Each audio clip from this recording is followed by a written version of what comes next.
Clans in anime, especially in shonen anime, add another layer to the plot. A clan could add so much to a story. Certain characters can have special abilities from the clan. Certain ideals or actions a clan make can directly affect the plot of the story. A name alone could grant a character so much power. One name I would never want to have is Zenin. We've seen a good amount of morally bad clans throughout the anime history. Some people might say the Uchihas clan is bad because of the way that they have to suffer to gain greater power, creating endless cycles of violence. The Zenin clan trained children to kill from infancy, and they also emotionally abuse those children, labeling their actions as family tradition. Or we can look at the Don Quixote family. They built family loyalty on cruelty and obedience. They weaponized love, family, and loyalty into tools of oppression.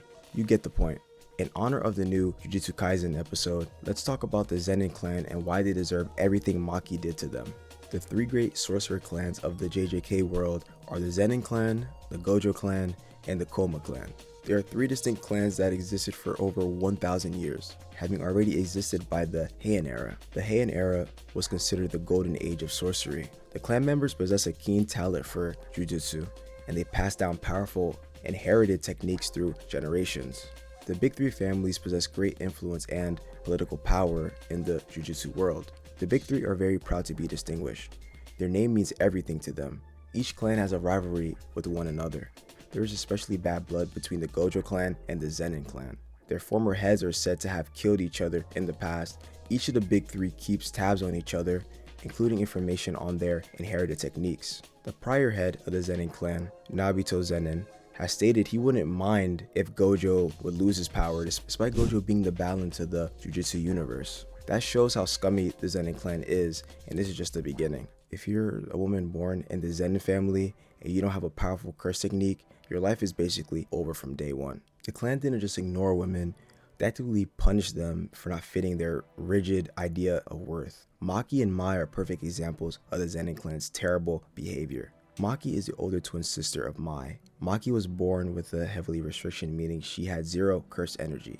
Despite being physically gifted, the clan refused to acknowledge her strength because it didn't fit their agenda. Instead of being properly trained, Maki was mistreated. They didn't just neglect her, it was intentional humiliation. The clan wanted to break her ambition and teach her to know her place.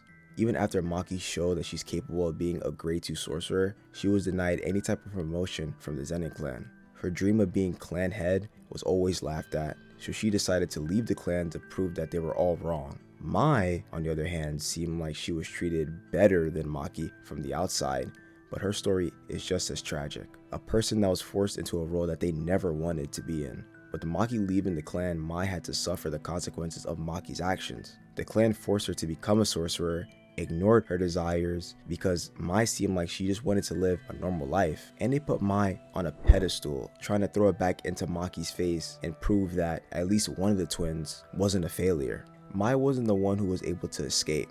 Maki was brave enough to choose rebellion, and Mai was the one left behind to suffer the consequences. The clan weaponized their sister dynamic by putting the twins against each other and making Mai believe that Maki abandoned her. Mai's cruel behavior towards Maki is a learned behavior from the clan. That's why I could never be too mad at Mai for the way that she treated Maki. Let's talk about everyone's favorite character, Toji, and how they treated him. Toji has a similar story to Maki, born with a heavily restriction as well, so that means he has no cursed energy. Toji was seen as inferior to many members of the Zenin clan for that reason. They despised Toji so much, they decided to throw him in a pit full of cursed spirits to torture him.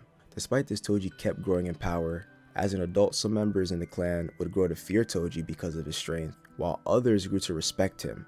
One of my favorite moments in the series is when Toji was still in the Zenin clan and he went to see Gojo out of his own curiosity. He was surprised that Gojo noticed him. This is the first time someone noticed him, especially when Toji was standing behind someone looking at him without any disgust or fear, just simply acknowledging him. This scene is even better to me when you realize Gojo has all-seeing eyes and Toji has no cursed energy.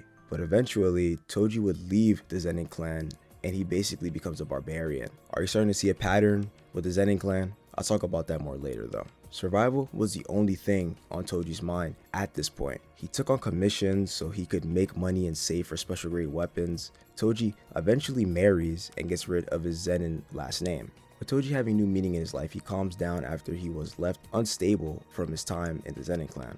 Unfortunately, his wife passed away, causing Toji to spiral again to his old ways. At some point, Toji meets up with Nobito and does the unthinkable, discussing with him about selling Megami to the Zenin Clan once his curse technique is manifested. Toji would remarry when Megami is in first grade, but he would abandon Megami and his stepsister to live his own life. We all know about the unforgettable things Toji did in the Gojo past arc, but some people might say all of his actions led back to the Zenin Clan. Maybe if they treated him with love, he would have lived a totally different life. Now that we talked about the people that suffered because of the Zenin Clan, there's someone that thrives in this toxic environment, Naoya. If Naoya was a real person, he would be the greatest grifter on Twitter. He spews out every bad idea the Zenin Clan ever had. He is the perfect being in the eyes of the Zenin Clan. He has an elite inherited curse technique, he is a man, he is arrogant and unapologetic, and he is obsessed with the Zenin hierarchy. It makes sense why Naoya hates Maki so much. Maki represents everything that threatens him. She has great strength without curse energy. She is a woman who refuses submission. Naoya is obsessed with her because he can't ignore her. She proves the Zenin Clan's belief system is wrong, and that would make his status worthless. Even the Zenin Clan's curse technique is symbolic to their terrible beliefs. Projection sorcery forces others to move according to his rules, demanding perfect compliance. That's how Naoya views the world. You do things when he allows it. You fail when you don't follow tradition. His power reinforces his entitlement. The Zenin Clan is a group of people that are entitled, misogynistic, and overly have terrible worldviews.